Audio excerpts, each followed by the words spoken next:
Perfecto, damos la cordial bienvenida a todos los participantes al curso del tema específico Normas Nacionales de Contabilidad, a cargo de nuestro expositor, licenciado Freddy Patiño Bacero, auditor financiero, contador público autorizado, docente de la Facultad de Contaduría Pública y Ciencias Financieras de la Universidad San Francisco Javier de Chuquisaca, expresidente del CAUCH, miembro del CTNAC, miembro de la Federación Departamental de Profesionales de Chuquisaca, miembro del Tribunal de Honor y Ética de la Confederación de Profesionales de Bolivia.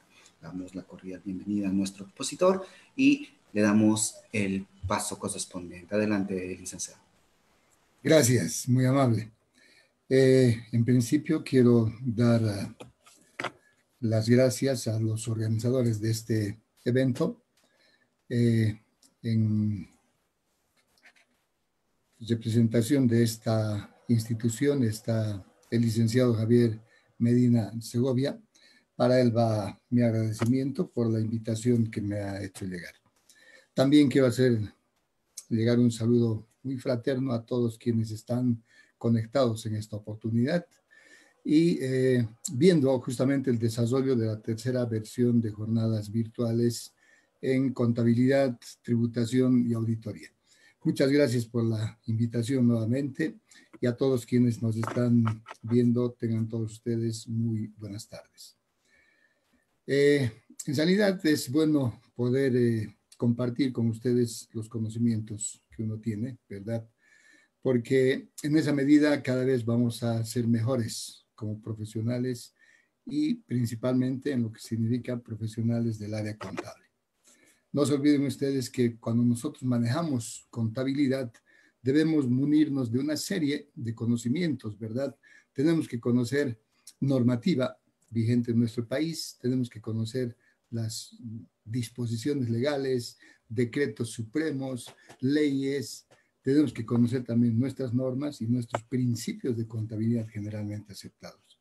Y no solamente aquello, también tenemos que conocer normativa internacional. No se olviden ustedes que nuestras 14 normas, las 14 normas de contabilidad que nosotros tenemos aquí en el país, no son suficientes en realidad para elaborar buenos estados financieros y que estos además sean reconocidos a nivel internacional. Entonces, valga esta oportunidad para poder refrescar nuestros conocimientos y en algunos casos también para poder seguir aprendiendo. Quienes han escogido la noble profesión del contador público, seguramente se han dado cuenta que nunca terminamos de aprender. Permanentemente tenemos nuevas normas técnicas, ¿no es cierto? Tenemos disposiciones legales en materia tributaria, por ejemplo. Tenemos nuevas normas también a nivel internacional sobre información financiera y eso hace que nosotros permanentemente estemos actualizados. De lo contrario, si no estamos actualizados, seguramente nos vamos a quedar rezagados y no vamos a poder desarrollar como deberíamos nuestra profesión. Entonces, voy a compartir con ustedes unas diapositivas y que nos va a ayudar de alguna manera a poder desarrollar el tema en cuestión.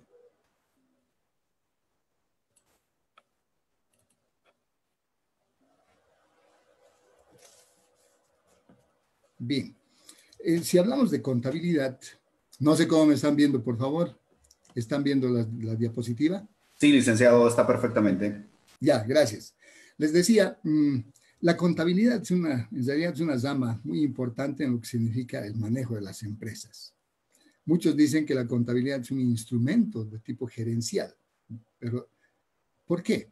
Porque a través de la información que emite contabilidad, sí se van a tomar muchas decisiones. Y antes de ver lo que significa la contabilidad, yo también quiero comentar con ustedes lo que es una empresa. En cualquier empresa, grande, pequeña, mediana, en una empresa unipersonal, una empresa constituida en sociedad, siempre se requiere de la contabilidad. Todos quieren tener información sobre cómo está su empresa, ¿no es cierto? Además, en base a la información que emite contabilidad, se van a tomar decisiones. Entonces, a partir de esto, tenemos que indicar también quiénes son los usuarios de la información financiera, quiénes manejan en realidad la información que emite contabilidad. A ver, tenemos en realidad varios usuarios de la información financiera, pero todos estos usuarios de la información financiera los podemos resumir en dos, básicamente. Tenemos usuarios internos de la información financiera y tenemos usuarios externos. Dentro de los usuarios internos tenemos a los propietarios, a los dueños, ¿verdad? A los socios finalmente son propietarios de las empresas. Son también usuarios de la información financiera los administradores, los directores, los que están manejando las empresas. Y tenemos como usuarios internos también a los trabajadores, a los empleados, a los sindicatos, a las organizaciones de los trabajadores en las empresas. ¿Para qué requieren información económica financiera los propietarios, los dueños? Obviamente, cuando uno crea una empresa, ¿verdad? Es con la finalidad de que a esta empresa le vaya bien. Y si a la empresa le va a ir bien, con seguridad de que va a tener utilidades. Y estas utilidades van a ir también, si quieren, a manos de los propietarios. O si hablamos de empresas constituidas en sociedad, si las empresas constituidas en sociedad tienen utilidades, muchas utilidades, estas utilidades también van a tener que ser distribuidas entre los socios. Los administradores. Nosotros nos llenamos la boca cuando decimos el concepto de contabilidad. Decimos que la contabilidad es un sistema de información basado en normas, principios, procedimientos técnicos que permiten elaborar información económica financiera para tomar decisiones. Entonces, aquí es donde se pone en práctica justamente el concepto de lo que es contabilidad. Los administradores, los directores, los que manejan las empresas, requieren información, pero real, para tomar buenas decisiones. Finalmente, como usuarios internos también tenemos a los trabajadores, a los empleados y a las organizaciones que tienen los trabajadores dentro de la empresa. ¿Por qué? A los trabajadores les interesa saber que su empresa esté bien. Si a su empresa le va bien, con seguridad de que van a tener ellos estabilidad laboral. Pero si a su empresa le va mal, los trabajadores van a tener que preocuparse, ¿no es cierto? En algunos casos van a tener que pensar en conseguir otra fuente laboral. Entonces, ese tipo de información también para ver cómo está la empresa y de qué manera puede otorgar esta empresa estabilidad laboral a los trabajadores, también se presenta en la información. Información, reitero, que ha sido elaborada por contabilidad. Ahora, en cuanto a los usuarios externos, tenemos varios usuarios externos de la información económica financiera. Por ejemplo, los nuevos inversionistas, los que quieren ser parte de la empresa, quieren saber cómo le está yendo a la empresa. Yo creo que difícilmente una persona que quiere invertir lo va a hacer frente a una empresa que está mal, frente a una empresa que permanentemente tiene pérdidas. Entonces, si a la empresa le está yendo bien, con seguridad de que van a haber también muchos interesados, ¿verdad?, que quieran ser parte de la empresa. Otros usuarios externos, tenemos a las entidades financieras, a los bancos, a las entidades de intermediación financiera. ¿Por qué? Porque las empresas cuando van a sacar algún préstamo, algún crédito, ¿no es cierto?, de alguna entidad financiera, estas, antes de otorgar el crédito, tendrán que saber, pues, cómo está la empresa. Yo creo que difícilmente un banco, una entidad financiera va a prestar dinero, ¿no es cierto?, a una empresa que esté mal, a una empresa que permanentemente tenga pérdidas. Pero si la empresa muestra una buena salud económica financiera, sí, los bancos fácilmente van a poder otorgar los créditos. Además, en función a la capacidad que tenga la empresa de generar sus ingresos, se tendrá que ver también el tiempo, el plazo del crédito, ¿verdad? A ver, otros usuarios externos, los proveedores, aquellas empresas que trabajan con la empresa que estamos comentando en este momento, seguramente los proveedores en algunos casos trabajan también a crédito. Consiguientemente, si trabajan a crédito, difícilmente van a otorgar también sus créditos por venta a crédito de bienes o servicios, ¿no es cierto?, a las empresas que estén o que tengan algún problema económico o financiero. El gobierno también es un otro usuario externo a través de impuestos nacionales. Cuando Impuestos Nacionales ve los estados financieros de las empresas, sabe si esta empresa o estas empresas están cumpliendo con su obligación tributaria. Para eso es que exigen los de Impuestos Nacionales diferente información económica y financiera. Y uno de los objetivos es saber si la empresa, reitero, está cumpliendo con el pago de sus obligaciones tributarias. También son usuarios de la información financiera los clientes, ¿no es cierto? Para ver si la empresa está bien, los clientes van a estar bien. Si la empresa está mal, va a tener que buscar seguramente otros proveedores también, ¿no? Y finalmente son usuarios de la información financiera, usuarios externos, el público en general. No nos olvidemos que si a una empresa le va bien, a todo el entorno en realidad también le va a ir bien. Justamente por ese hecho, no sé si ustedes han tenido la posibilidad de ver a través de los medios de comunicación escrito, muchas entidades financieras, muchas industrias, es que publican sus estados financieros, ¿no es cierto? ¿Por qué? Porque es importante que la gente, el público en general, sepa cómo está la empresa. Bien, eso entonces en cuanto a los usuarios de la información financiera. A partir de esto, nosotros vemos la importancia de la contabilidad. Y vemos también lo que les decía hace rato, que nosotros los contadores públicos, los auditores financieros, debemos de dominar una serie de disposiciones legales.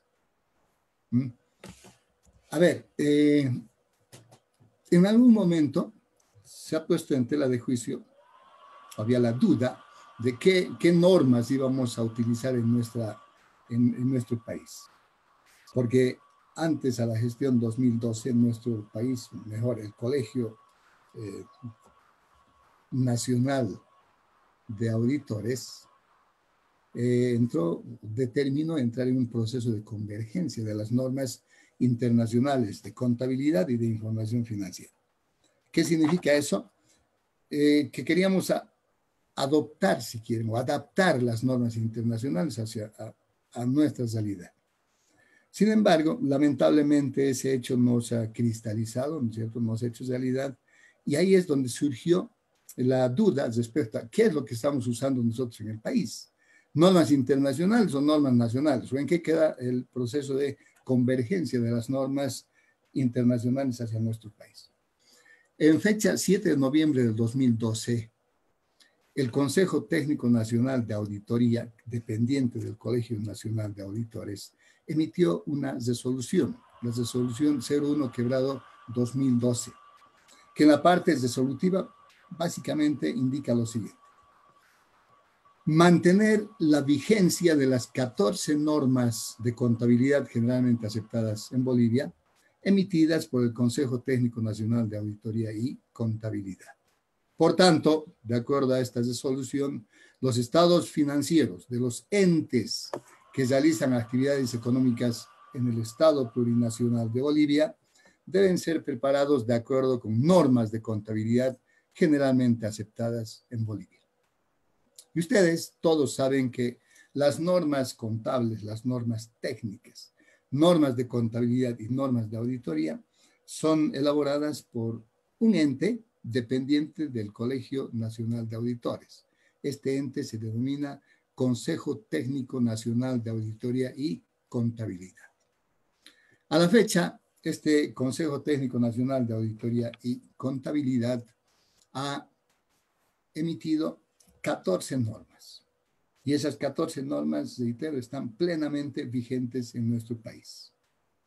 ¿Cuáles son las normas emitidas por el Consejo Técnico Nacional de Auditoría y Contabilidad? Muchos de ustedes ya conocen seguramente, hasta deben saber de memoria. Norma Nacional de Contabilidad número 1, principios de contabilidad generalmente aceptados. Tenemos la norma de contabilidad número 2, tratamiento contable de hechos posteriores al cierre del ejercicio.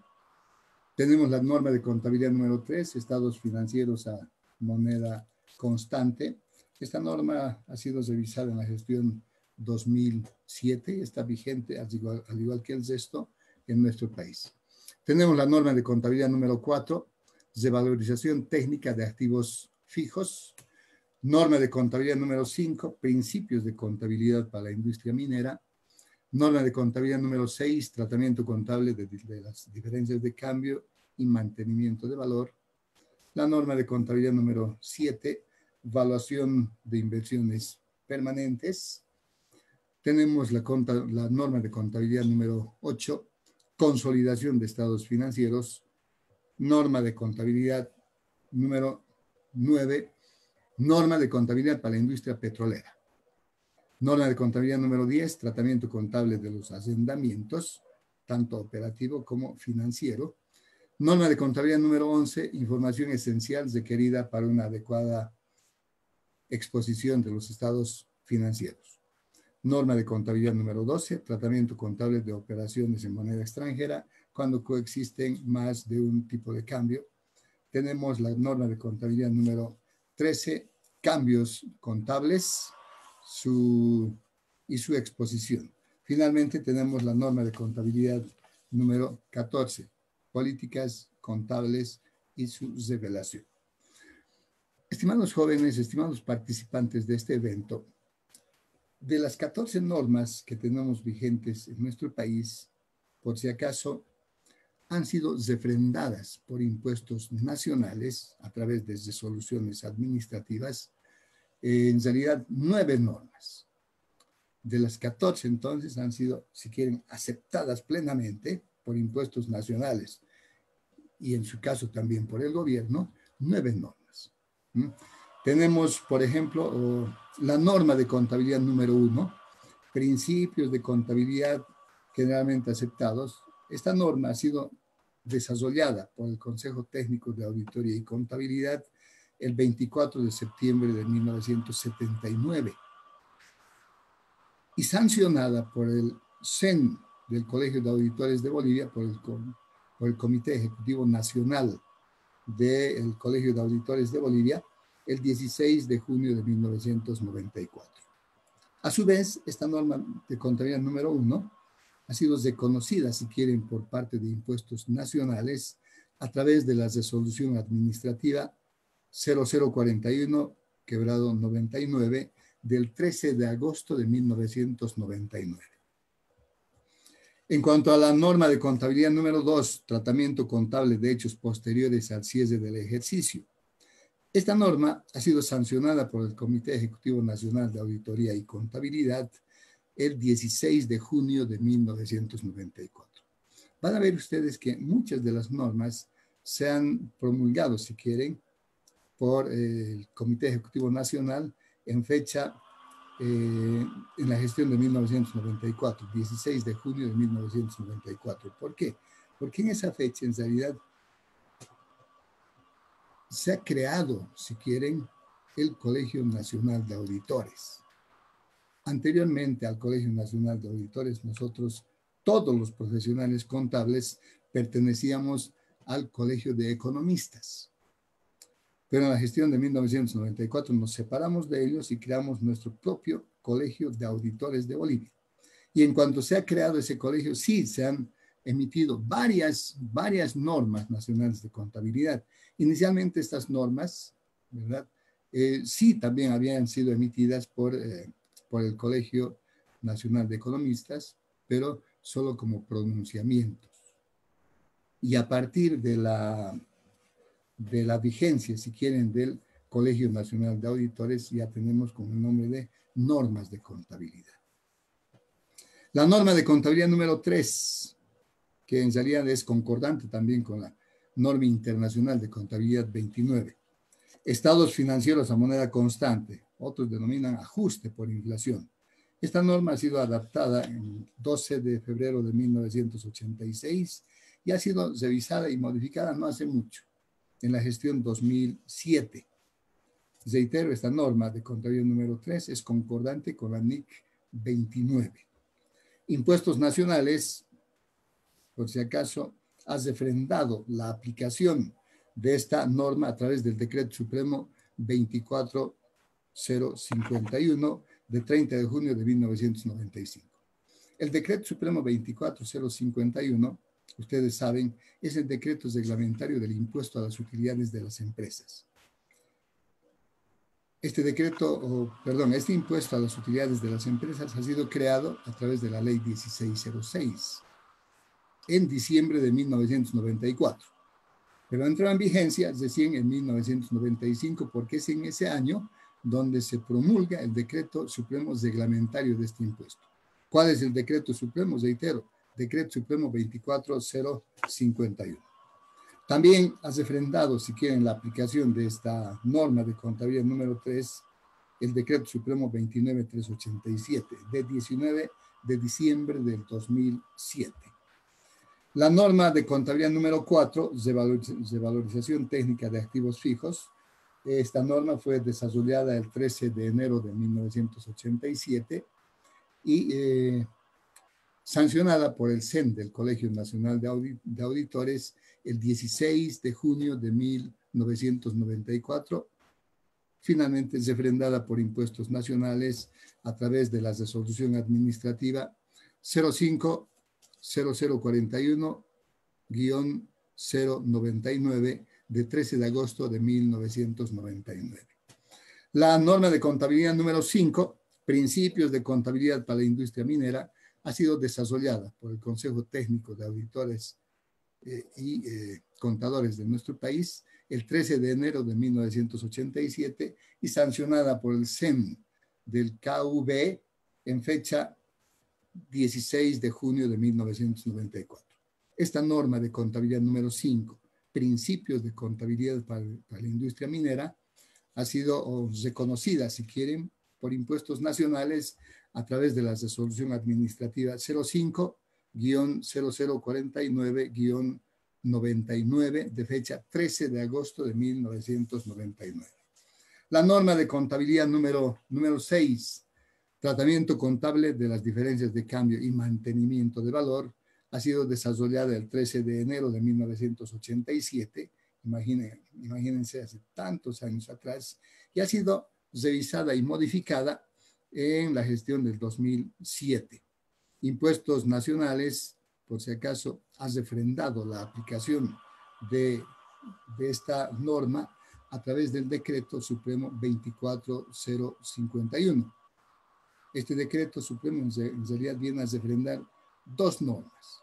La norma nacional de contabilidad número 3, estados financieros a moneda constante, y la norma nacional de contabilidad número 6, referida a lo que significan las diferencias de cambio.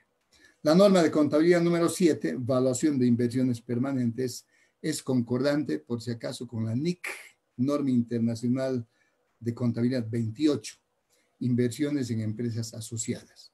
Esta norma ha sido adaptada en nuestro país el 31 de marzo de 1992 y sancionada el 6 de junio de 1994. Impuestos nacionales. Has refrendado la aplicación de esta norma mediante resolución administrativa número 0041, quebrado 99 de 13 de agosto de 1999, justamente. La norma de contabilidad número 8, consolidación de estados financieros, es concordante, por si acaso, con la NIC 27, estados financieros consolidados y separados. Esta norma de contabilidad número 8 ha sido adaptada el 31 de marzo de 1992 y sancionada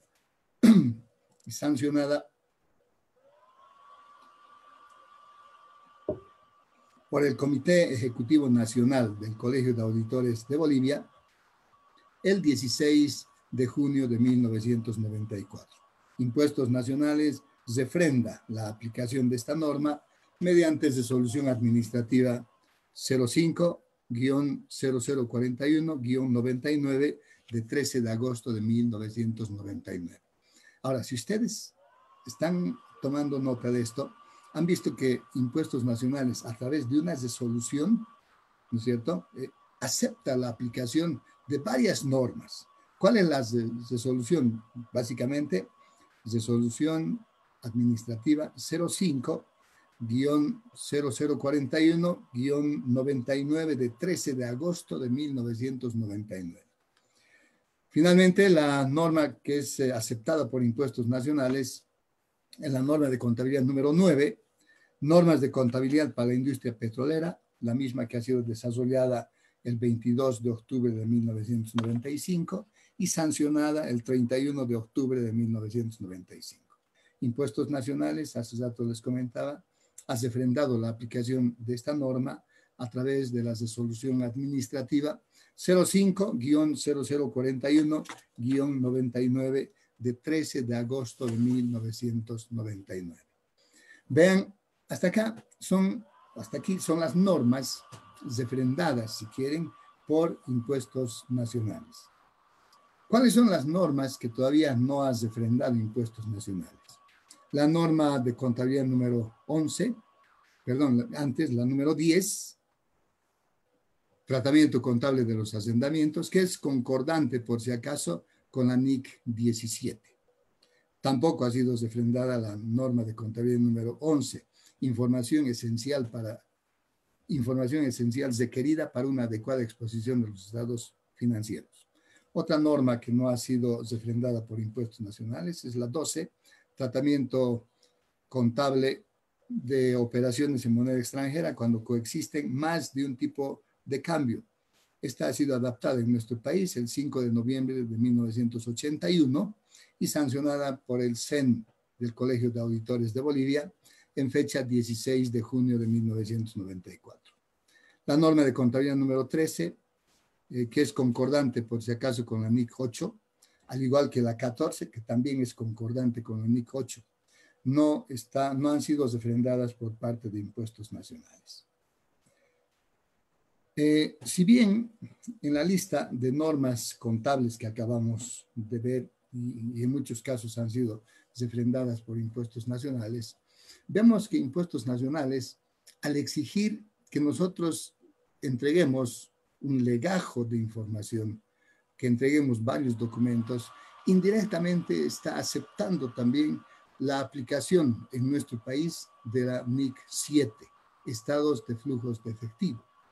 No se olviden ustedes que Impuestos Nacionales exigen, ¿no es cierto?, para el pago del impuesto a las utilidades de las empresas, la presentación de qué documentos o qué estados financieros. Balance general o estado de situación financiera, estado de pérdidas y ganancias o estado de resultados también que se denomina, estado de flujos de efectivo, vean, y nosotros acá en el país no tenemos una norma, ¿no es cierto?, que nos habla acerca, que nos indique de qué manera vamos a elaborar el estado de flujos de efectivo. Esta norma es mejor. La elaboración del estado de flujos de efectivo, nosotros la encontramos en la NIC 7. Por tanto, Impuestos Nacionales, al exigir que nosotros entreguemos ese estado de flujos de efectivo, reitero, indirectamente está aceptando también la utilización de esta norma en nuestro país. Eso, bueno, que quería comentar con ustedes. En realidad, por el tiempo que nos han asignado, que no es mucho, ¿verdad? Y normalmente la teoría es la que cansa. Voy a tratar de hacer un resumen de estas 14 normas de contabilidad. Y un poquito me voy a quedar, si quieren, a explicar en las normas que considero que son también, en realidad sí son importantes todas, pero hay algunas que se utilizan más que otras. Por ejemplo, la norma 1. En ese sentido, entonces, yo me voy a permitir un poco quedarme, si quieren, en la explicación, en esta norma de contabilidad número 1, que básicamente nos habla acerca de los principios de contabilidad generalmente aceptados.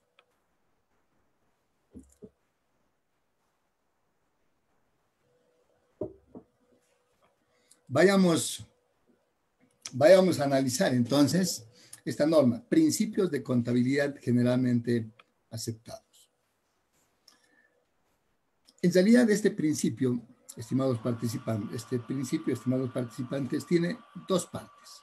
Una primera parte, que es el capítulo 1, y la segunda parte, que está referido al capítulo 1, al capítulo 2. Dentro del capítulo 1 están, por si acaso, los 14 principios de contabilidad generalmente aceptados. Y ustedes saben que dentro de esos 14 principios, hay uno que sobresale, que para nosotros es denominado principio fundamental o de postulado básico. ¿Cuál es ese principio? Es el principio de equidad. Y todos los otros principios generales, por si acaso, están supeditados a este principio que nosotros, reitero, denominamos principio fundamental o de postulado básico. Vayamos a analizar este principio. ¿Qué dice el principio fundamental o de postulado básico? Reitero, el principio de la equidad. La equidad es el principio fundamental que orienta la acción de los contadores. Es por eso que los estados financieros deben prepararse de modo que se reflejen con equidad toda la información de una empresa.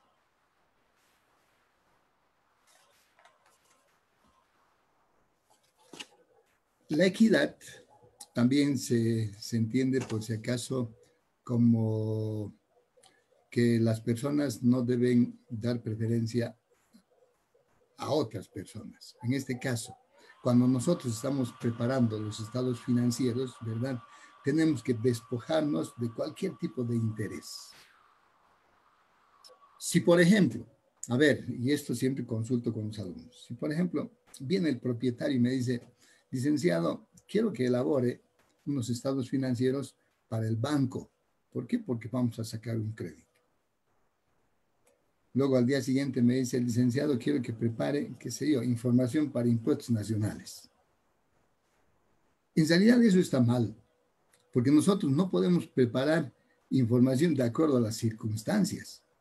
Nosotros tenemos que preparar la información real, tenemos que presentar el balance, los diferentes estados, pero de algo que tiene la empresa. Tenemos que reflejar lo que está ocurriendo en la empresa. No podemos, a solicitud de una persona o de otra persona, qué sé yo, aumentar gastos, aumentar ingresos, qué sé yo, aumentar pasivos, activos, absolutamente nada. Los estados financieros tienen que ser reflejo de lo que ha ocurrido en la empresa, ¿ya? Entonces, ¿qué supone eso? Que los estados financieros deben estar despojados, si quieren, de cualquier tipo de interés. La equidad entre intereses opuestos debe ser una preocupación constante de quien maneja la contabilidad. Ahora, siempre hay conflicto de intereses. Y si hay conflicto de intereses para la preparación de estados financieros, ¿qué tiene que hacer el profesional contable? Tiene que despojarse de absolutamente esos intereses y actuar, pero de forma imparcial. Mostrar la información económica y financiera de lo que realmente está ocurriendo en la empresa. A ver, vamos a dar algunos ejemplos de intereses, de conflicto de intereses que puedan tener las personas.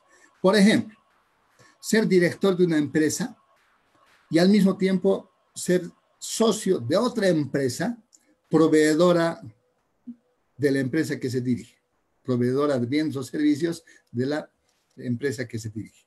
Hay conflicto de intereses. ¿A quién va a favorecer?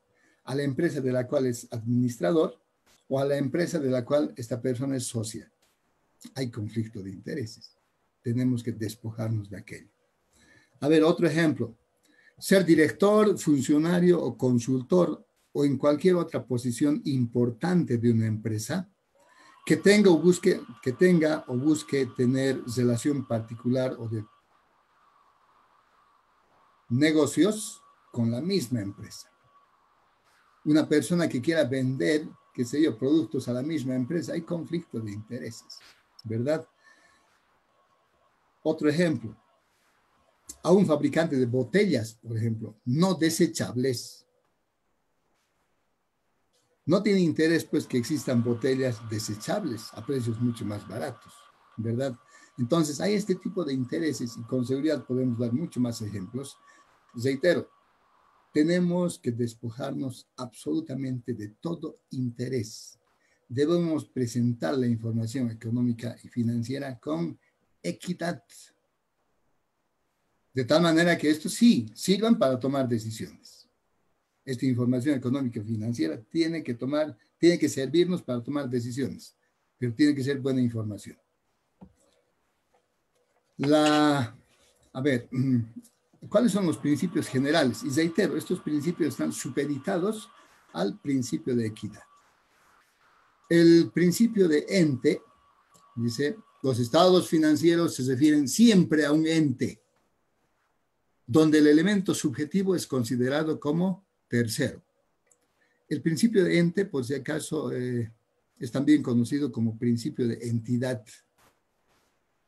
Cuando una persona crea una empresa o crea varias empresas, en el momento de crear esta empresa surge un nuevo ente y este ente siempre es separado del propietario.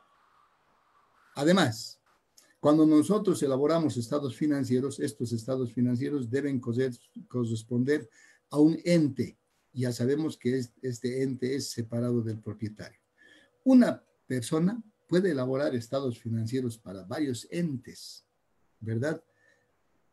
Para varias entidades, para varias empresas, si quiere. Y estas empresas, cuando han nacido, se han tenido que separar de sus propietarios. Hay algo que normalmente la gente que no sabe contabilidad confunde. Y es el hecho de que cuando uno crea su empresa e invierte en la misma, o sea, pone su capital si quieren, en ese momento tenemos que separar las dos cosas. Por una parte queda el propietario, ¿no es cierto? Y por otra parte queda el ente, queda la empresa, con un capital, con una inversión que ha realizado el propietario. A partir de ese momento, el propietario no puede juntar, qué sé yo, sus recursos particulares con los recursos de la empresa. Y aquí es donde mucha gente se equivoca.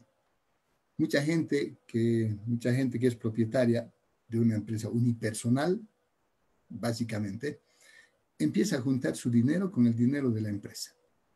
Y ahí perdemos información.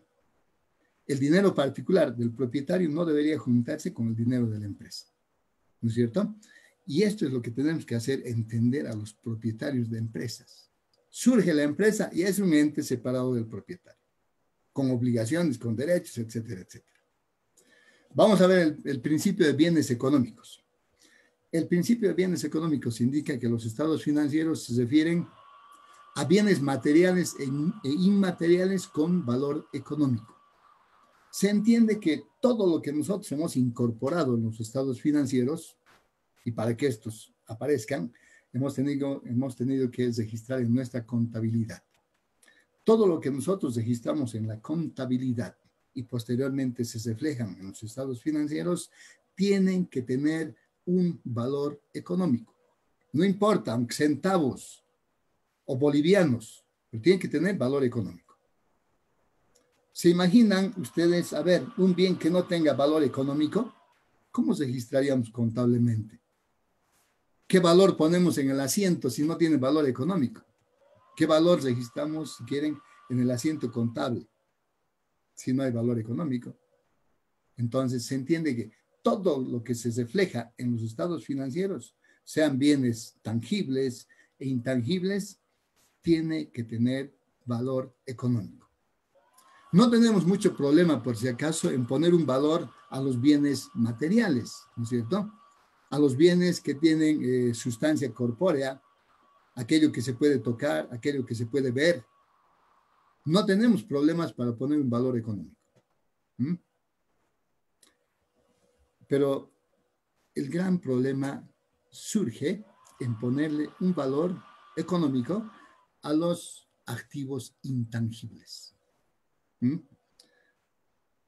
Si yo hablo de un bien tangible, pongamos un escritorio, no sé cuánto cuesta ese escritorio. ¿Qué hago? Seguramente voy a ir al mercado, ¿verdad? Más o menos a ver un mueble de las características del que yo tengo. Voy a preguntar el valor y ya voy a tener una idea del precio de ese bien que tiene, reitero, su sustancia corpórea. Es un activo tangible. Voy a un mercado apto y puedo conseguir, si quieren, diferentes precios, valores. Y luego, cumpliendo también principios de contabilidad, veré cómo registro ese bien que tiene un valor económico. ¿Dónde surge el problema? En los activos intangibles. ¿Qué valor voy a colocar, por ejemplo, a mi crédito mercantil? ¿Qué valor voy a colocar a una determinada fórmula, al derecho de llave? ¿Qué valor voy a colocar incluso al nombre de la empresa? Hay empresas que tienen mucho prestigio y que solamente el nombre ya tiene un valor. Sí, tiene valor, pero ¿qué valor? ¿Mm? Y cuando pongo un ejemplo sencillito en clases, yo pregunto a los alumnos, nosotros, las personas naturales, también tenemos un activo intangible. Es nuestro prestigio, ¿verdad? Pero, a ver, nos preguntaremos, ¿cuánto vale nuestro prestigio? ¿Un boliviano? ¿10, 20, 100 bolivianos? Vean que es complicado poner un valor a un activo intangible. Lo mismo ocurre en las empresas. Hasta hoy en día, incluso a nivel internacional, los profesionales del área no se ponen de acuerdo para poner un valor a los activos intangibles. Pero cuando tengamos, sí, el valor al activo intangible, vamos a incorporar en nuestros estados financieros. A eso está referido el principio de bienes económicos. Todo lo que está incorporado en los estados financieros deben tener un valor económico. El principio de moneda de cuenta. Este principio de moneda de cuenta indica que se considera moneda de cuenta el dinero que tiene curso legal en un país y los estados financieros deben estar expresados en dicha moneda de cuenta. Los estados financieros reflejan el patrimonio mediante un recurso que se emplea para reducir todos los componentes heterogéneos. Caja, bancos, cuentas por cobrar, cuentas por pagar. Hay un recurso, si quieren, que simplifica todo aquello. ¿Y cuál es el recurso? El boliviano. Es la moneda de curso legal vigente en nuestro país. ¿Qué dice entonces este principio? Que los estados financieros debemos elaborarlos tomando en cuenta la moneda de curso legal vigente en el país. Es posible que muchas empresas desarrollen sus actividades, qué sé yo, en moneda extranjera. Pueden vender, comprar en dólares, en euros, qué sé yo, en yenes, ¿no es cierto?, en reales. Perfecto, está bien. Pero si bien estas empresas están llevando adelante sus actividades utilizando moneda extranjera, nosotros dentro de la contabilidad o para la contabilidad de esos hechos debemos utilizar la moneda de curso legal vigente en el país, en este caso el boliviano. Y justamente en aplicación a ese principio también de moneda de cuenta es que cuando nosotros elaboramos los estados financieros, ponemos un encabezamiento, ¿verdad? Elaboramos un balance general, ponemos el encabezamiento. Elaboramos un estado de resultados, va a haber un encabezamiento. Elaboramos un estado de flujos de efectivo, lo mismo. ¿Qué información vamos a colocar en el encabezamiento de estos estados financieros? Básicamente lo siguiente. Viene el nombre de la empresa. Puede ser denominación o puede ser razón social. ¿No es cierto? Tanto la denominación como la razón social constituyen ser el nombre de la empresa. Por tanto, está incorporado ese nombre en el estado financiero. Luego viene el nombre del estado financiero que estamos preparando. Posteriormente viene la fecha o el periodo para el cual estamos elaborando el estado financiero. Y finalmente ponemos la moneda. Ponemos expresado en bolivianos. Y esto que ponemos no es porque se le haya ocurrido a alguien. Es en cumplimiento a un principio que tenemos nosotros. Principio de contabilidad generalmente aceptado. Es el principio de moneda de cuenta. Seguiremos viendo, a ver, el principio de empresa en marcha, también es conocido como principio, también conocido como continuidad de la empresa. ¿Qué dice este principio? A ver, empresa en marcha. Se entiende que los estados financieros pertenecen a una empresa en marcha. La misma tiene vigencia y proyección futura. Salvo indicación expresa en contrario, se entiende que los estados financieros pertenecen a una empresa en marcha, considerándose que el concepto que informa la mencionada expresión se refiere a todo organismo que tiene proyección futura, a todo organismo en el cual no haya ni siquiera la intención de ser cesada. ¿Qué significa empresa en marcha? Reitero que la empresa tiene proyección futura, que Dios sabe qué tiempo más va a estar operando. Se indica también que es empresa en marcha aquella cuyos propietarios no tienen la intención de cesarla. ¿Qué pasa si la empresa no tiene proyección? ¿Qué pasa si los propietarios o el propietario tienen intención de cesar la empresa? Ya no se considera empresa en marcha. En ese caso, tenemos que preparar los estados financieros de diferente manera.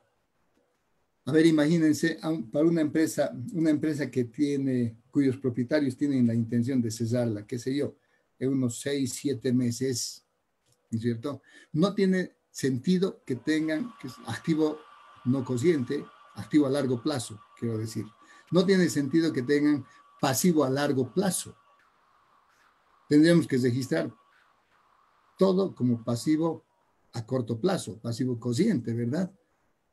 Incluso los activos fijos, ya también tendríamos que contabilizarlos, pues, tomando en cuenta la NIF 5, Norma Internacional de Información Financiera número 5, activos no cocientes mantenidos para la venta y operaciones discontinuadas. Entonces, requiere otra clasificación, si quieren, principalmente en el balance, aquellas empresas que no están en marcha, porque no tienen rubros a largo plazo. ¿Ya? Este principio de empresa en marcha, por si acaso a nivel internacional, es conocido como, por el marco de conceptos, como una hipótesis fundamental. Entonces, a nivel internacional, lo que para nosotros es empresa en marcha, un principio, a nivel internacional es una hipótesis fundamental. Se entiende que los estados financieros que han sido preparados corresponde a una empresa que tiene proyección futura, corresponde a una empresa cuyo propietarios no tienen la intención de cesarla. ¿Qué dice el principio de evaluación al costo? El valor del costo, adquisición o producción, constituye el criterio principal y básico de la evaluación que condiciona la formulación de estados financieros. Esta afirmación, por si acaso, no significa desconocer la existencia y procedencia de otras reglas y criterios. ¿Cómo registramos una compra? Debemos de registrar al costo de adquisición o, si quieren, también al costo de fabricación. Estamos hablando del primer reconocimiento. Posteriormente vendrán los reconocimientos posteriores. De acuerdo a este principio, el reconocimiento, o sea, en otras palabras, la incorporación en los estados financieros de la adquisición de un determinado bien, tenemos que realizarlo siempre al costo de adquisición o costo de producción, de acuerdo a cómo se hayan dado las circunstancias. El principio de ejercicio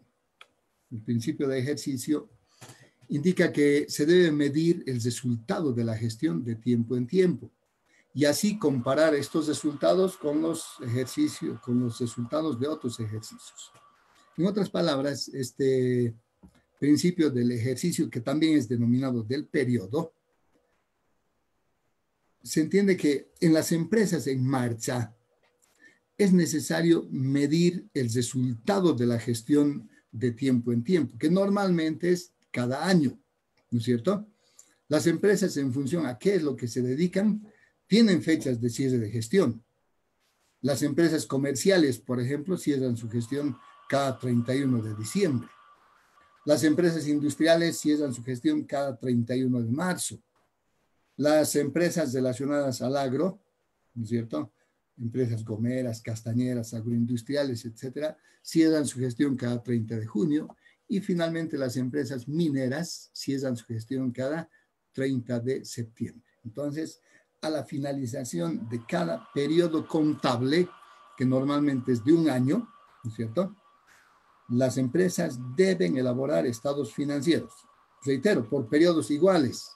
¿Con qué finalidad? Con la finalidad de que estos puedan ser comparables, ¿no es cierto? Ahora, esto no significa que las empresas no puedan elaborar también estados financieros intermedios. ¿Mm? Pueden elaborar estados financieros intermedios cada 3 meses, cada 4 meses, cada 6 meses, etcétera, etcétera. ¿Mm? Pero normalmente las empresas elaboran sus estados financieros cada año, al cabo del cual, reitero, se presenta información que tiene que ser comparable para ver cómo le ha ido el año pasado, cómo le ha ido ahora, cómo le iba a la empresa hace 2, 3 años atrás, etcétera, etcétera. El principio del devengado. ¿Qué es el principio del devengado? A ver.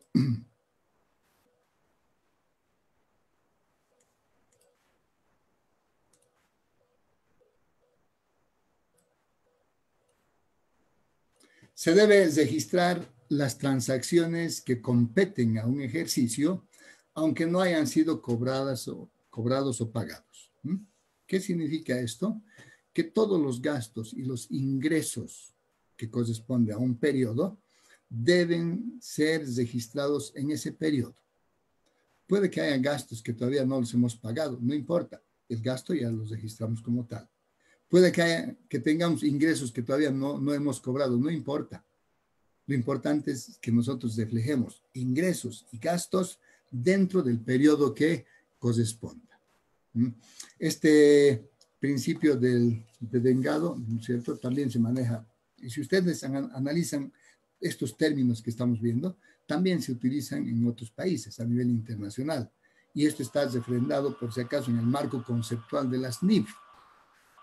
Algunos principios constituyen ser hipótesis fundamentales. Otros principios a nivel internacional constituyen ser características cualitativas de los estados financieros.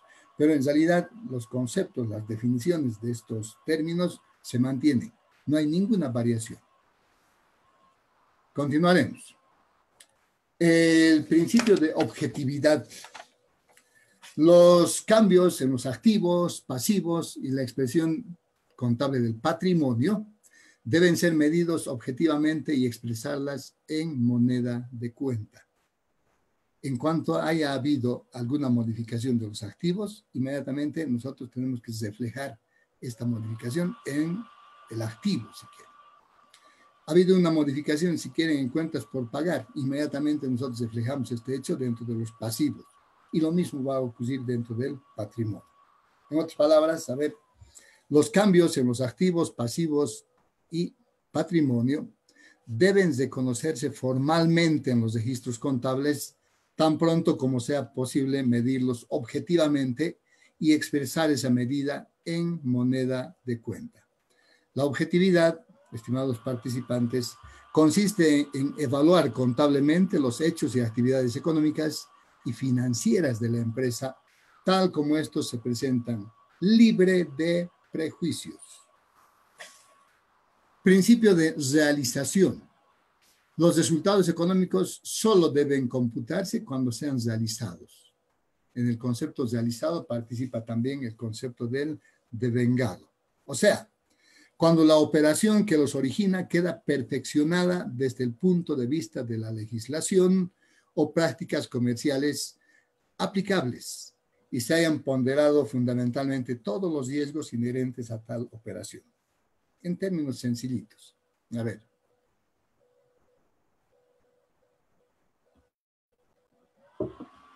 Yo tengo tengo mercaderías. ¿Cuándo voy a registrar la venta de mercaderías? ¿Cuando venda a crédito o al contado? ¿O cuando piense vender? Cuando efectivamente venda, pues, ¿no es cierto? Cuando efectivamente se haya realizado la operación, no cuando estoy pensando. Básicamente, vean, en términos sencillos está referido a eso, ¿ya? El término de prudencia dice contabilizar las pérdidas cuando se conocen y las ganancias cuando se hayan realizado. Significa que cuando se deba elegir entre dos valores para un elemento, supongamos, activo, normalmente se debe optar por el más bajo, o bien que una operación se contabilice de tal modo que la alícuota del propietario sea menor. Ahora ya hablamos del reconocimiento posterior. En cuanto al reconocimiento inicial, no hemos tenido problemas. Hace rato decíamos, el reconocimiento inicial normalmente se da al costo de compra o de fabricación. El problema viene en los reconocimientos posteriores. Vamos a suponer que tenemos un activo fijo, ¿no es cierto?,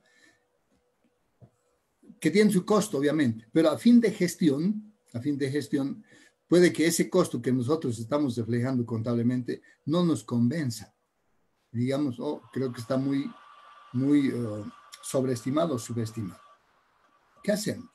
Podemos ir al mercado, ¿no es cierto?, y preguntar cuál es el valor de ese nuestro activo en el mercado. Ahora, ¿qué ocurre si, según nuestra contabilidad, nuestro activo tiene un valor, por decir, 100, y en el mercado nuestro activo tiene un valor de 80? ¿Qué hacemos? De acuerdo al principio de prudencia, nosotros tenemos que registrar el menor valor. Eso significa que lo que tenemos registrado contablemente tenemos que ajustarlo. Entonces, en términos sencillos, el principio de prudencia me indica de que cuando yo tengo dos valores a una determinada fecha para un bien, debo de escoger siempre el menor valor. A eso se refiere el principio de prudencia. El principio de uniformidad. Contabilizar las pérdidas uniformidad. Las normas deben ser aplicadas con uniformidad de un ejercicio a otro. Los principios generales, cuando fuesen aplicables, y las normas particulares utilizadas para preparar los estados financieros de un determinado ente, deben ser aplicados uniformemente de un ejercicio a otro. Si yo tengo un método de evaluación, tengo un sistema de control, por decir, de inventarios, este método, este sistema, deberé manejarlo o utilizarlo permanentemente, en forma uniforme.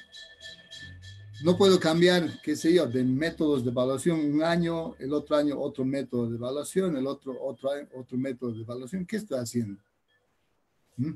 Estoy practicando y no es correcto, ¿ya? Entonces, si una empresa ha optado por un método de evaluación o de estimación también, o ha optado por un sistema de control de inventarios, permanentemente tendrá que utilizarse este método, este sistema en todas las gestiones. No significa eso que no pueden variar los métodos, pueden variar, ¿sí? Pero no pues permanentemente, ¿sí? En lo posible tiene que haber uniformidad en la utilización de las normas, de los principios, de las formas de evaluación, de los métodos que también se están utilizando. Continuaremos. El principio de materialidad también se denomina significación o importancia relativa. Los principios y normas deben necesariamente aplicarse con sentido práctico. Al ponderar la correcta aplicación de los principios generales y normas particulares, deben necesariamente actuarse con sentido práctico. Eso es importante. El principio de exposición. Los estados financieros deben contener toda la información para una adecuada interpretación de la situación financiera de los resultados del ente. Los estados financieros deben contener toda la información, toda la discriminación básica y adicional. No nos olvidemos que los estados financieros que nosotros presentamos son estados financieros que van a leer, o van a ver, si quieren, van a analizar muchos usuarios. Y seguramente muchos usuarios también no saben contabilidad. Entonces, ¿qué tenemos que hacer? Presentar nuestros estados financieros de tal manera que sean fáciles de entender. Balance general, con toda la disgregación que corresponda. Activo, luego vendrá activo cociente. Dentro del cociente tenemos el activo disponible, exigible, realizable, otros activos. Absolutamente todo aquello. Si hablamos del activo no cociente, pondremos cada uno de los activos que corresponden a este rubro, propiedad, planta y equipo. Pongamos terrenos, luego vamos a colocar seguramente la cuenta, pongamos vehículos y debajo tendremos que colocar su cuenta regularizadora o cuenta complementaria, ¿no es cierto? Estamos hablando, por decir, vehículos, cuenta regularizadora, depreciación acumulada de vehículos. Esa es una forma entonces de presentar los estados financieros para que todos los usuarios puedan entender fácilmente. Y algo que es importante, dentro de los estados financieros que se indican, estado de balance general, estado de resultados, estado de evolución del patrimonio, estado de flujos de efectivo y las notas, tenemos que empezar a darle la importancia del caso a las notas.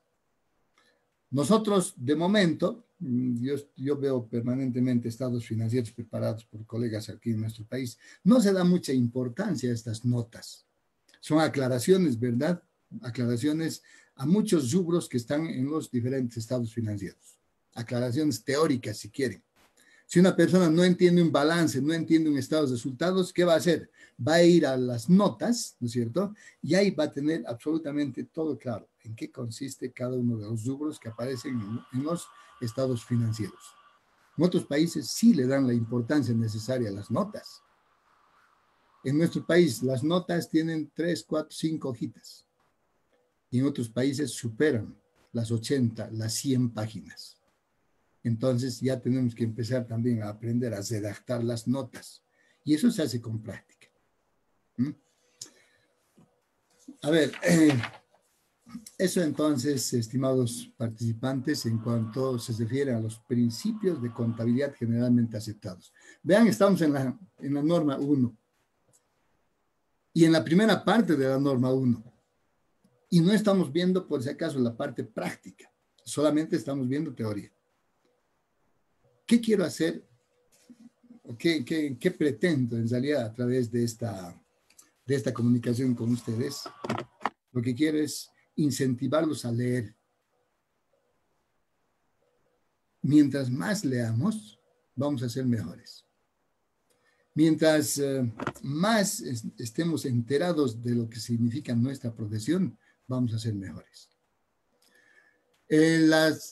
La siguiente parte de la norma de contabilidad número 1, que es el capítulo 2 en realidad, habla acerca de los principios y normas técnico-contables generalmente aceptadas para la preparación de estados financieros. Estas son reglas, por si acaso, que condicionan la validez técnica del proceso contable y su expresión en los estados financieros se usan, ojo, como guías de acción. ¿Ya? ¿A qué estás referido?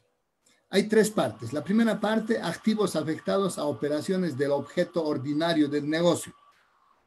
Aquello que normalmente hace la empresa. ¿Ya? ¿De qué estamos hablando?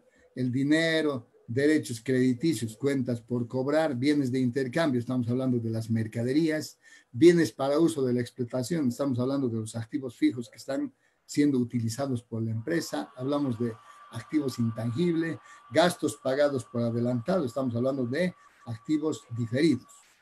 Todo esto es relacionado con la actividad normal de la empresa. La siguiente parte, número 2, se refiere a aquellos activos afectados a operaciones al margen del objeto ordinario. Aquí principalmente lo que significan las inversiones. No se olviden ustedes que ¿qué es una inversión? Si hablamos, por ejemplo, de una empresa comercial, Una empresa comercial se dedica a comprar y vender mercaderías. Puede que en algún momento veamos que nuestros proveedores han bajado sus precios de las mercaderías que nosotros compramos. En ese momento de haber bajado las mercaderías, nosotros aprovechamos y compramos más mercaderías. La pregunta es, ¿será inversión? La respuesta es no. Inversión es hacer algo que normalmente no se hace. Cuando las empresas tienen excedente de efectivo, lo que hacen es colocar esos excedentes a otras operaciones que no son operaciones normales de la empresa. Ahí sí tenemos inversiones. Y a eso se refiere esta parte número 2, si quieren, del capítulo 2 también de esta norma. Y Licenciado, finalmente, sí, adelante. le comento que estamos recibiendo bastantes consultas. La verdad que la temática es muy interesante y muchos de las personas que están acá nos están escribiendo. Si podemos hacer dos, tres preguntas, por favor, licenciado, para no salirnos de contexto, para que siga después continuando con su exposición. Claro que sí. Comentarle que nos están escribiendo, nos menciona sobre el responsable contable. ¿Cómo puede hacer cumplir el principio de equidad si el que toma las decisiones muchas veces es el administrador o el gerente general? Bien. Miren, yo les comento a todos que hay, por si acaso, presiones de diferente índole, ¿no es cierto? Pero yo creo que frente a esas presiones está la integridad del profesional. O el profesional acepta presiones o el profesional se va de su fuente laboral. Así nomás es. ¿Mm? Es complicado, sí, aplicar este principio, pero ¿qué vale? Y lamentablemente en nuestro país, como no hay muchas fuentes de trabajo, hay mucha gente que se somete a las presiones. Eso es lamentable. Por tanto, es complicado. Sí, en teoría nosotros vemos muchas cosas fáciles, pero en la práctica es difícil de poder poner justamente, reitero este término, en práctica. ¿Ya? Hay gente que tiene integridad y cuando es presionado por alguien, prefiere irse de esa fuente de trabajo. Yo les digo algo a todos. Mientras nosotros tengamos la frente alta, mientras no debamos nada a nadie y la gente después nos conozca, luego nos van a buscar. ¿Mm? Y van a ser profesionales requeridos. Y se trata de eso. En Bolivia queremos tener nosotros profesionales íntegros, con ética profesional. Ya, no sé si tiene alguna otra consulta, por favor. Sí, licenciado. Perfecto. Vamos a habilitar también los audios correspondientes de las personas que levantaron la mano. En este caso de la señora Silvia, es recordarle que tiene que habilitar también su audio en su equipo móvil o PC. Mientras tanto, licenciado, nos escribían también bastante que con un ejemplo de materialidad para poder entenderlo plenamente. Perfecto.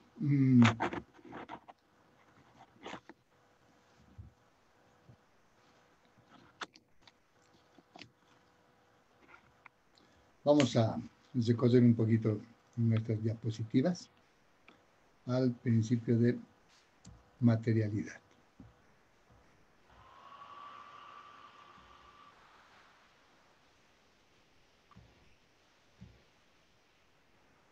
Materialidad, significación e importancias de la piel.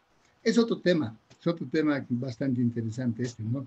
Y es que en algún momento vale el criterio del profesional. ¿Qué es importante y qué no es importante? Y aquí sí ingresan incluso cuestiones hasta subjetivas. ¿Ya? Es posible que para un profesional algo no sea importante, pero para otros sí. Es posible que algo para un profesional sea significativo, pero para otro no. Entonces, no hay una línea demarcatoria, por si acaso, para poder indicar qué es importante y qué no es importante. Dependerá del criterio del profesional. Yo pongo un ejemplo sencillito en este caso. A ver, normalmente yo salgo, por decir algo, aunque no es cierto, salgo los viernes. Ya hoy en día no podemos salir. Pero en términos normales salía los viernes y le decía a mi esposa, mira, voy a salir esta noche viernes, pero voy a volver a las 12. 12. Y volvía, pero a las 12:05. La pregunta es, ¿será importante 5 minutos? Hay algunas esposas que hacen problemas, ¿cierto? Y otras no. Estamos hablando de 5 minutos. Pero ¿qué tal si he vuelto a las 12:05 del día siguiente? Eso sí es importante. Entonces, tenemos que, aquí entra harto el criterio del profesional para indicar qué es importante y qué no es importante. No hay una regla, por si acaso, para qué. Dependerá mucho del criterio del profesional. ¿Ya? Y me quedo con eso. Perfecto, licenciado. Entonces le damos pie para que siga avanzando y recordarle a los participantes al final del curso vamos a tener también aperturar el sector de preguntas y respuestas. Adelante, licenciado. Perfecto. Ya, muchas gracias. Vamos a continuar entonces.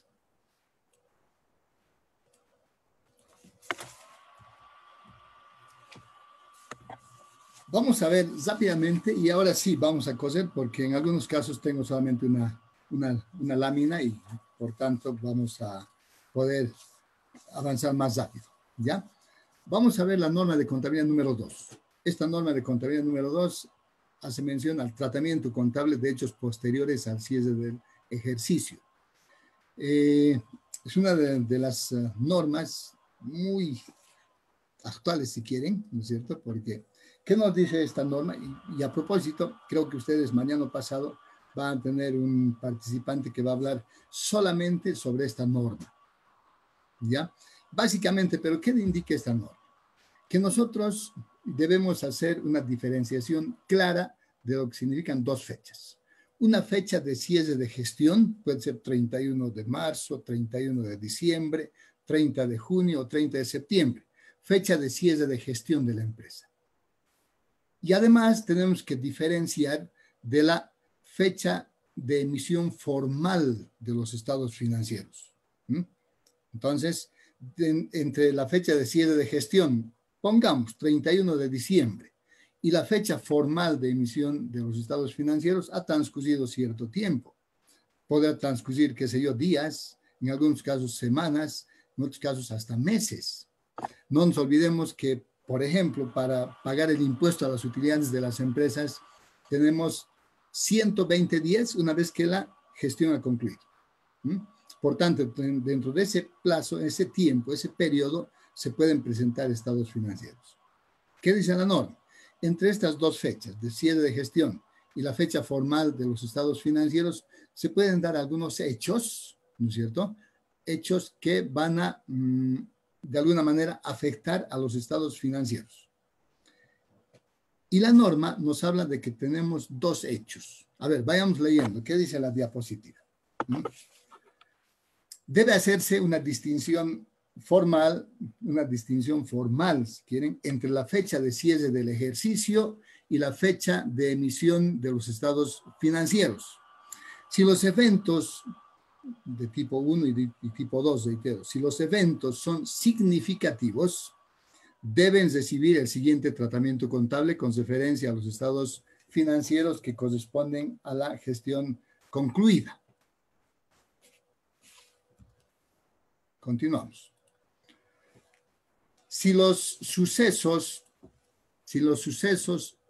que presentan evidencias adicionales respecto a condiciones que existían a la fecha de los estados financieros afectan las estimaciones relacionadas con la elaboración de los mismos, es necesario efectuar ajustes a los estados financieros. Estamos hablando de los hechos, sucesos número 1, si quieren. Ahora, si resultan de aquellos sucesos que dan evidencias con respecto a que no existían a la fecha de cierre de los estados financieros, estas no requerirán ajustes. Sí, una adecuada exposición en las notas a los estados financieros de la gestión pasada.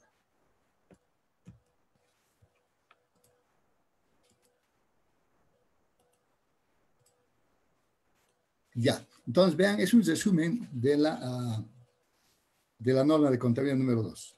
Mientras estamos elaborando los estados financieros hasta la emisión formal de los mismos, existen hechos. ¿Ya? Y estos hechos, en algunos casos, se tienen que incorporar en los estados financieros a través de asientos de ajuste, o también pueden ocurrir los hechos que no requieren asientos de ajuste, pero sí una adecuada revelación en las notas a los estados financieros. Yo pongo un ejemplo sencillito en este caso, no me gusta complicarme la vida. Les pregunto, cuando vamos a suponer que estamos elaborando estados financieros al 31 de diciembre. La pregunta es, ¿será que el 31 de diciembre a las 12 de la noche estamos presentando estados financieros? No creo, no creo. Entonces, la elaboración de estados financieros, por si acaso, y saben todos, no es fácil. Requiere de una previa planificación, ¿no es cierto? Antes de que concluya, por si acaso, la gestión, nosotros ya tenemos que ir planificando qué es lo que vamos a hacer, qué cosas vamos a incorporar en los estados financieros, cómo vamos a hacer los cálculos, etcétera, etcétera. Entonces, termina la gestión y empieza nuestro trabajo para elaborar. Incluso ya ha empezado antes. Muchos de ustedes han debido ver también a través de los medios de comunicación, indican, hay algunos avisos que sacan las empresas. Dicen, señores acreedores de tal empresa, hasta tal fecha tienen la posibilidad de presentar sus facturas. Ya están pensando en lo que significa la elaboración de estados financieros, las empresas que están publicando este tipo de avisos. ¿Ya? A ver, el 31 de diciembre, ¿será que tenemos la factura de luz, agua, teléfono por diciembre? No. Las facturas de luz, agua, teléfono seguramente nos van a llegar, qué sé yo, los primeros días de enero. Sin embargo, nuestra fecha de cierre de gestión era 31 de diciembre. ¿Qué tenemos que hacer? Estas facturas de luz, agua, teléfono que corresponden a diciembre, los incorporaremos pues en los estados financieros que corresponden a esa gestión. ¿No hemos pagado? Sí, no hemos pagado, pero pondremos como una deuda, ¿verdad? Lo mismo puede ocurrir con los ingresos. Entonces, este tipo de hechos que corresponden al tipo 1 requieren asientos de ajuste.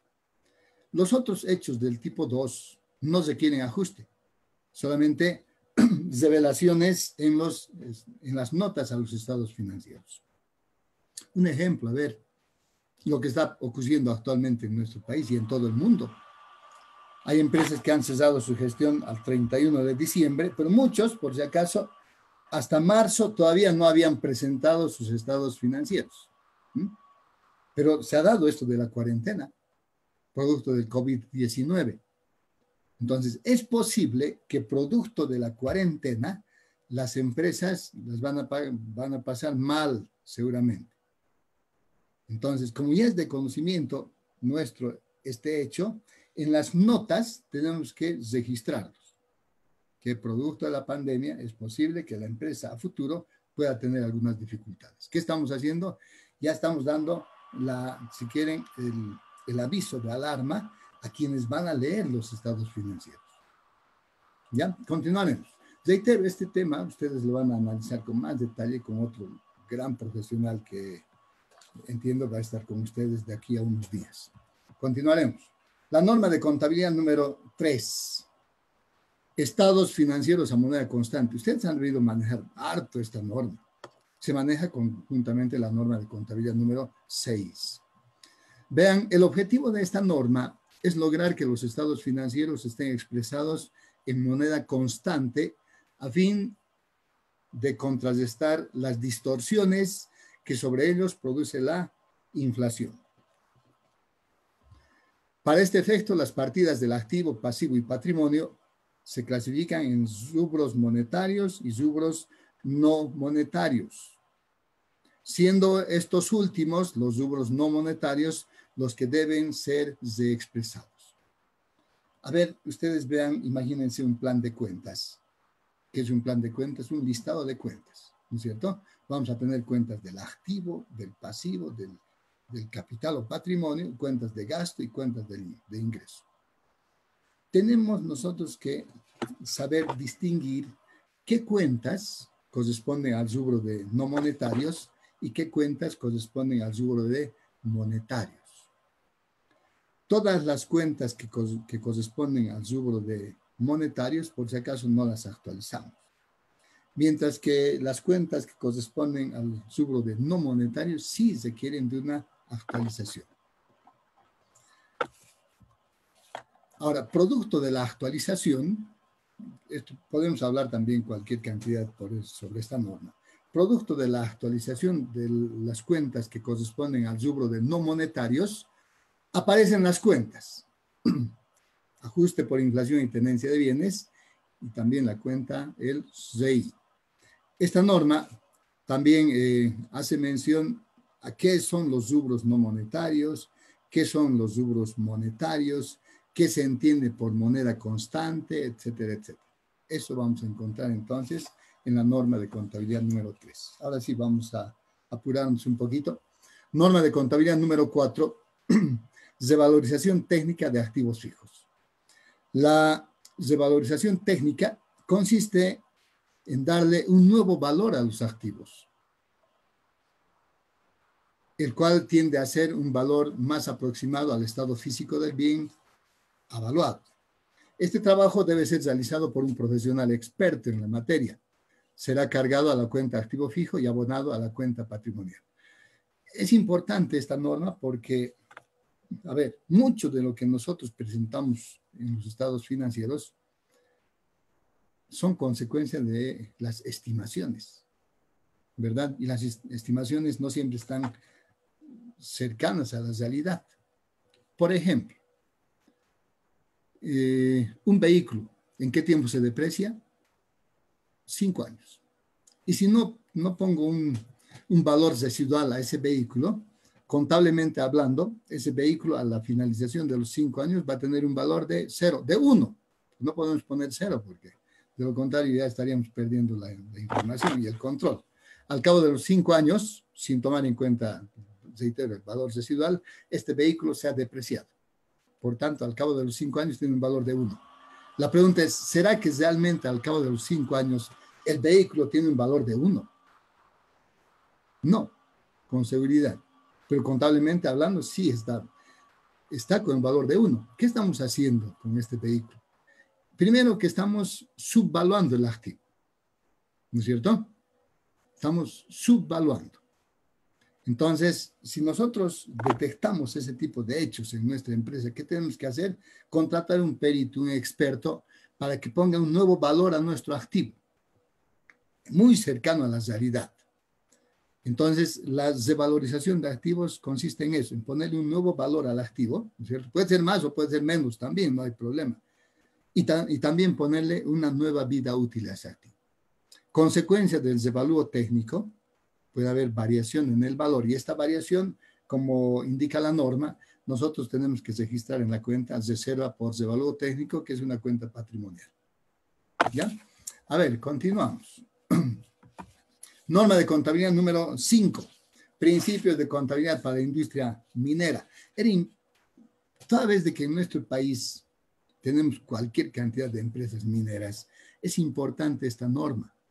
¿Por qué? Porque nos indica muchos aspectos. Habla, por ejemplo, de los principios que se deben manejar en las empresas mineras, como ser unidad contable, costos de producción, costos de adquisición, costos de exploración y desarrollo, etcétera, etcétera.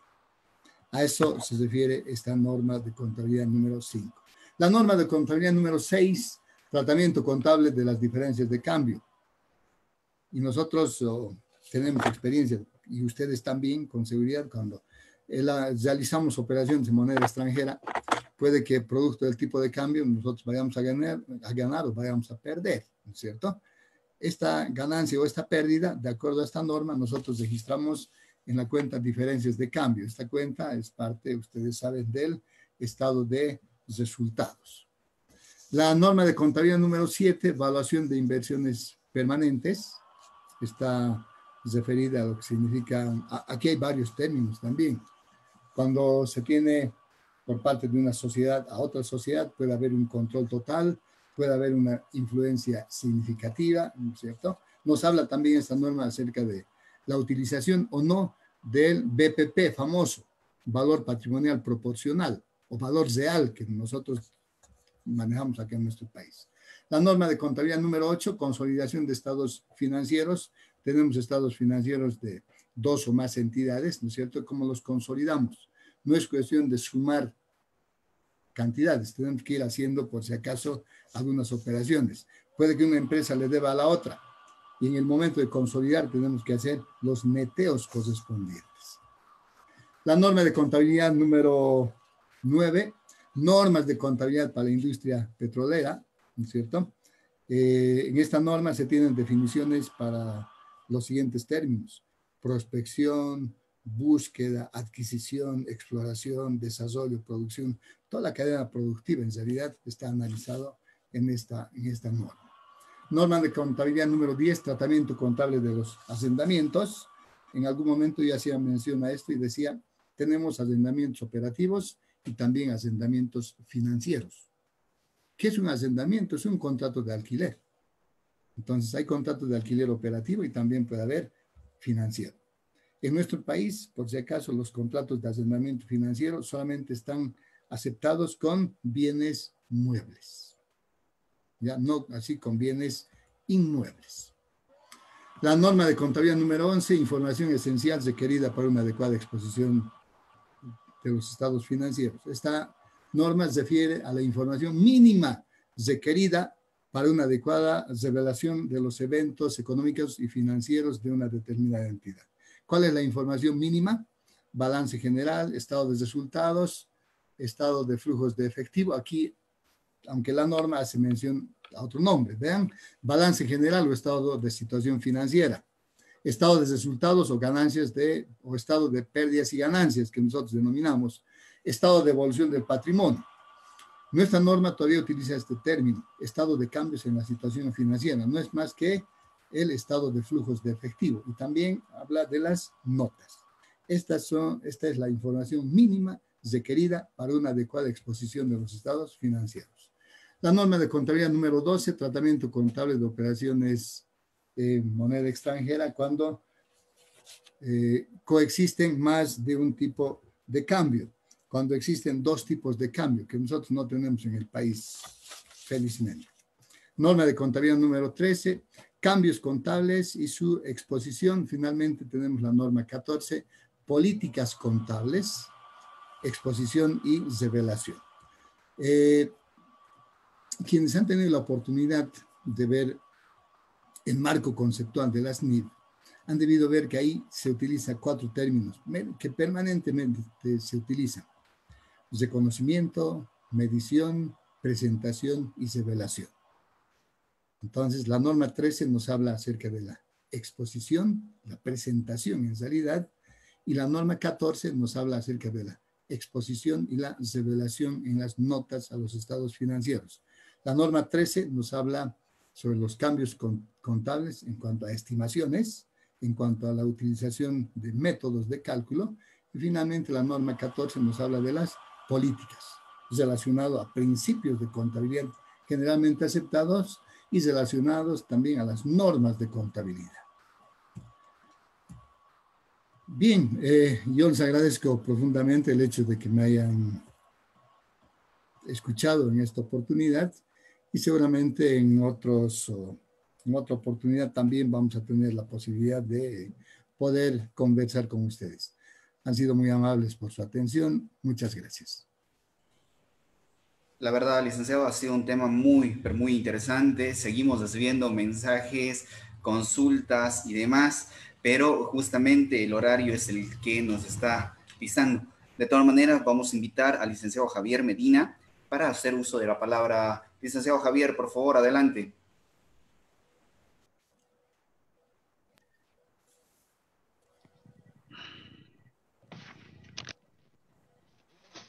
Buenas, ¿escuchas todo bien, Ángel?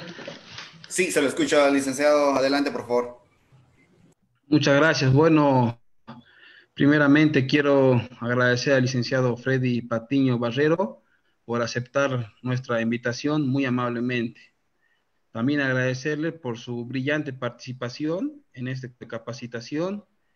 Quiero darle las gracias por darnos la oportunidad de aprender de sus valiosos conocimientos y experiencias. Muchas gracias, mi estimado licenciado Freddy Patiño Barrero. Comentarle también, licenciado, que en la plataforma hemos superado los 500 participantes y en Facebook este curso ha sido visto por más de 150 personas. Agradecer también al decano de la Facultad de Auditoría Financiera de la Universidad Autónoma Gabriel René Moreno, que en sus 18 años de aniversario, el licenciado Richard Moreno ha hecho posible que este curso pueda ser transmitido hacia todos los estudiantes y docentes de dicha facultad. Muchas gracias, licenciado Richard Moreno. Agradecer también el apoyo de la Sociedad Científica de Contaduría Pública de Yacuiba, de la Universidad Autónoma Juan del Saracho, quien nos brinda todo el apoyo técnico y logístico para llevar adelante estos eventos. Agradecer a todos los estudiantes y profesionales que confían en el equipo que está haciendo posible estos cursos. Gracias a ustedes, nosotros seguiremos desarrollando este tipo de eventos abiertos al público. Un saludo muy especial para ustedes que nos siguen de todas partes de Bolivia y de Latinoamérica. Muchas gracias. En todo caso, permítanme dirigirme una vez más a todos ustedes. El agradecido soy yo, estimado Javier, muy amable por la invitación.